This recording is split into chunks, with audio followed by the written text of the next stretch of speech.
Oke, salam olahraga ya. Gue kembali lagi untuk membahas ya, race motor GP seri keempat nih, race ya. Ya race seri masuk ke seri keempat untuk musim ini. Ya seperti kita tahu yang menang kan Jack Miller, lalu diikuti oleh Pecco dan Morbidelli. Ya sebelum itu kita ke ya berapa ininya dulu lah, apa bagaimana jalannya race sebenarnya di awal-awal. Si siapa namanya,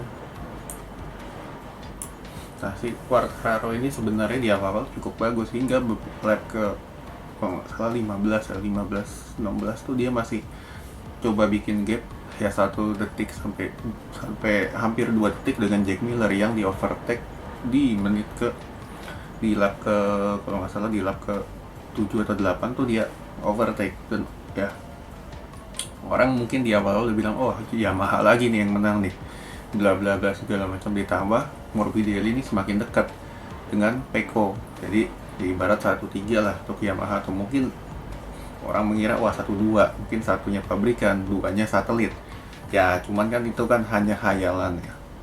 Sampai di sampai di lap ke ini kan totalnya 25 lap ya, sampai di lap ke 18 sekian tuh si Quartararo arm pump-nya kambuh. Arm pump itu alias di, kalau misalkan lo tahu ini kan, kalau atlet ini kan ada yang otot penggerak bagian bawahnya nih, otot bagian penggerak bawahnya ini dia nih setahun lalu sempat cedera dan kambuh karena dia nih di di race ini sebenarnya pressure-nya berat, ditekan terus dari dua Ducati, jadi sampai dia selesai bangun gap arm pump-nya kambuh. Dengan arm pump-nya kambuh ini otomatis daya ototnya kan hilang, sehingga dia pun melorot mulai dari Miller, Pecco, Morbidelli, Nakagami, Mir, Espargaro, Vinales, Zarco, Marquez, Paul, Oliveira, dan Bradle, semuanya di overtake Quartararo. Sampai dia pun sebenarnya ini udah nggak bisa tahan. Si Quartararo kelihatan banget di 3-4 lap terakhir dia udah nothing tulus aja. Yang penting gue bisa finish dan gue bisa dapat poin sesuai yang maksimal dia bisa raih. Dan beruntung juga lapnya ini dia jarak dengan si Petrucci ya, orang Italia ngomongnya Petrucci, itu cukup jauh ya. Sebelum ditutup dengan 2 detik kan dia sempat unggul 5 detik lebih, sehingga ya finishnya dia masih cukup bagus.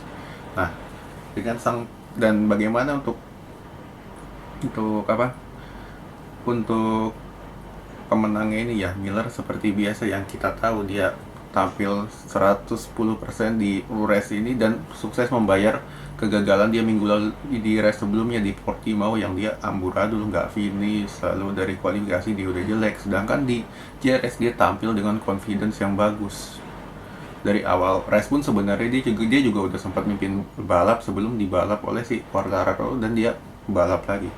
Sedangkan Pecco ini menunjukkan sisi kedewasaannya dia, berbeda dengan musim lalu, dimana di musim lalu dia ini agak under pressure dalam artian dia masih muda dan ingin menggebu-gebu gua harus menang. Sedangkan di race ini dia nggak menunjukkan itu. Yang penting adalah oke, gue bisa tahu berapa maksimal poin yang gue raih di race ini berdasarkan kondisi motor yang gue bawa. Ini kan kalau misalkan bannya ini kan medium ya, kalau medium ini nggak terlalu, ibaratnya nggak terlalu cepat aus dan nggak terlalu lama dingin, jadi ya standar aja. Tinggal jago-jagonya aja bagaimana pembalap untuk menghematnya. Dan di sini kelihatan juga suhu untuk udaranya 22, sedangkan suhu aspal 41 derajat. Ini ya lumayan lah. Jadi memang paling tepat pilihannya medium. Nah, di samping itu Morbidelli kembali lagi memperlihatkan bagaimana dia ini sebenarnya Yamaha ini rugi loh, ngasih dia spek motor 2 tahun lalu, bukan setahun loh, 2 tahun dia dapat motor 2019. Sedangkan 3 ridernya yaitu Quartararo, Vinales, Rossi dapat spek 2021 alias spek pabrikan.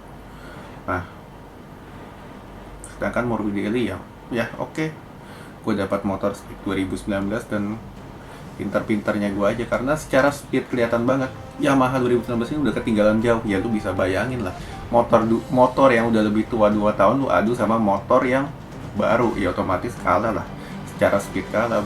Beruntung rider ini pinter sejulukannya, Frankie Relax kan julukannya dia. Jadi dia nih bawa motornya nih tenang, santai, dan ketika ada celah baru dia baru dia ambil, seperti yang dia perlihatkan waktu dia mau nekan Pecco. Nah, mau nekan Pecco tuh sampai beberapa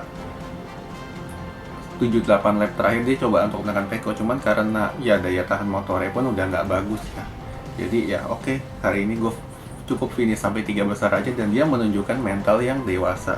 Ini poin yang cukup penting ketika lu dapat 16 poin dengan race yang masih panjang. Begitu juga dengan Pecco yang dapat 20 poin ya. Untuk Miller, gue bilang dia sukses membayar kegagalannya minggu lalu.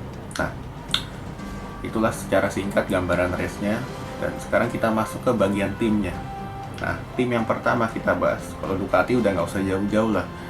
Mereka ya 1-2 rider yang tampil dewasa. Ini minggunya Ducati kalau gue bilang. Jadi ya nilai 10 udah paling sempurna, perfecto kalau kata orang Italia ya, untuk Ducati pabrikan. Nah, bagaimana dengan pabrikan Yamaha? Di luar ekspektasinya banyak orang sebenarnya. Banyak pengamat bilang Yamaha bisa memberikan kejutan di race, karena ya kita tahu kan rekor Lorenzo bawa Yamaha cukup bagus di race, nggak jelek-jelek banget. Ya minimal kalau misalkan dia nggak menang dapat podium. Cuman di sini kita nggak lihat Quartararo ya, karena Quartararo kan ya tangannya kan cedera. Kita lihat siapa Vinales trouble sepanjang minggu ini, dari free practice, quantity 1, quantity 2, dia nggak bisa maksimal, dan kelihatan banget di race ini pun dia nggak kelihatan maksimal. Mulai dari awal hingga akhir dia pun terjebak di posisi 78, nggak banyak perubahan. Jadi kalau misalkan gue kasih nilai ya untuk Vinales ya mungkin sekitar 6 lah, karena gue nggak tahu kenapa di awal musim dia bagus, makin kesini kita kembali lagi melihat Vinales musim lalu yang trouble sepanjang race, terutama ketika bensinnya masih penuh, alias dia nggak bisa kontrol motornya. Nah, lalu kita lihat lagi dari mana, dari Yamaha Satelit ya seperti kita tahu, Morbidelli dapat podium dengan spek 2019, dan gurunya Rossi ya, kalau gue bilang Rossi udah habis lah musim ini. Dia dapat spek 2021 dan ya, finish 17 ya. Kalau gue bilang harusnya tahun ini udah tahun terakhir ya, karena kan sesuai yang dia udah bilang, kalau misalkan tahun ini gue nggak bisa kompetitif, gue akan pensiun. Dan ya feeling gue tahun ini dia akan pensiun, karena ya dia sepanjang race pun nggak kelihatan, malah lu kalau misalkan lihat ya, ibarat ya gue main udah tanpa beban, yang penting gue finish. Dan sebenarnya motornya ini nggak beda jauh dengan motornya Vinales dan Quartararo, cuman ya dari segi fisik lah, kalau gue bilang ini bukan dari segi motor, dari segi fisik dia udah nggak terlalu bisa ngikutin ya. Ketinggalan 22 detik dari pemenang itu kalau gue bilang ya udah habis juga lah untuk seorang Rossi ini.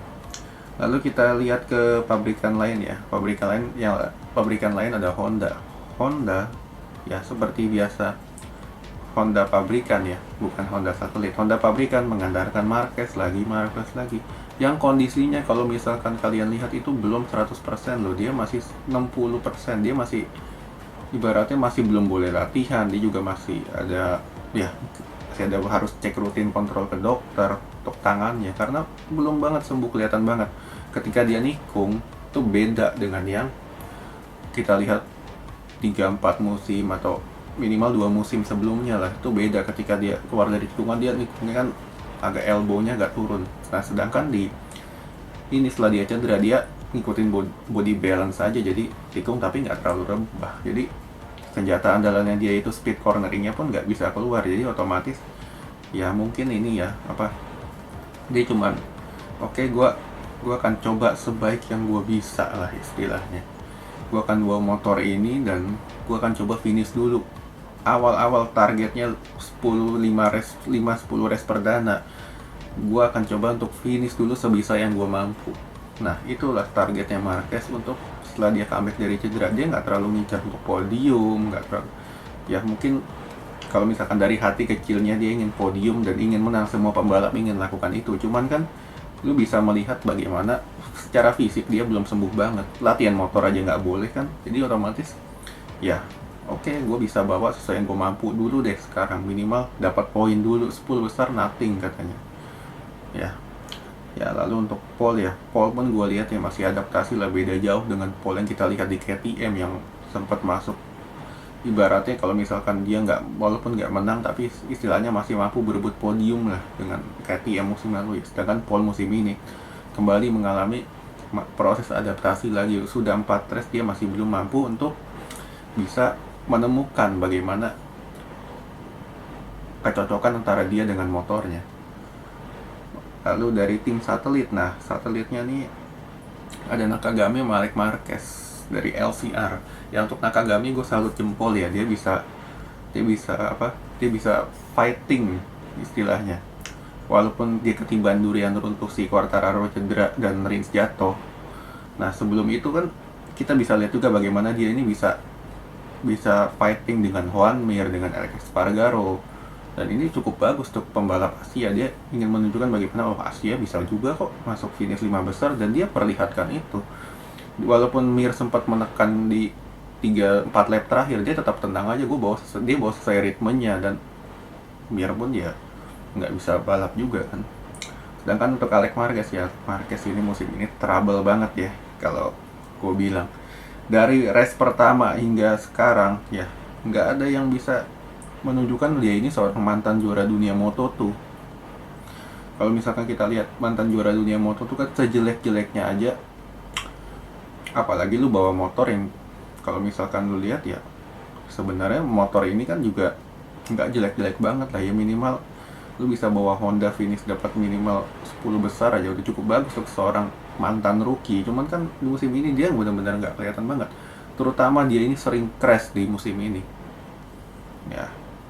Gue nggak tahu kenapa ini dia trouble, entah itu under pressure. Kalau gue bilang dia ini under pressure ya, under pressure karena tahun lalu dia ke pabrikan, tahun ini ke satelit ya. Gue bilang dia under pressure lagi, ingin menunjukkan bagaimana dia ingin coba untuk kembali ke pabrikan. Cuman kalau misalkan gue bilang, lu jangan terlalu under pressure dulu, karena sekarang lu di tim satelit di LCR yang tekanannya nggak begitu besar. Harusnya lu harus bisa perform dulu di sini ya, minimal lu bisa dapat 10 lah, 10 besar itu udah cukup bagus. Nah lalu kita ke pabrikan lain, ada Aprilia. Nah Aprilia ini kembali menunjukkan progres ya, setelah di 3 race awal si Espargaro masuk top 6, top 5, dan di sini lagi dia masuk ranking 6 lagi.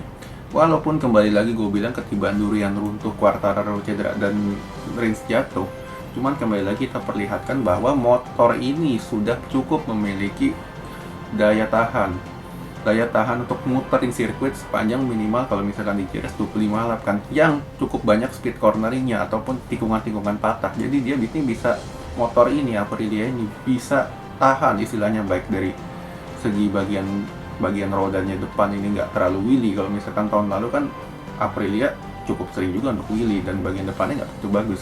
Sedangkan di musim ini Aprilia lebih stabil, walaupun secara speed masih kalah jauh. Cuman untuk Espargaro masuk top 6 ini udah pencapaian luar biasa untuk Aprilia.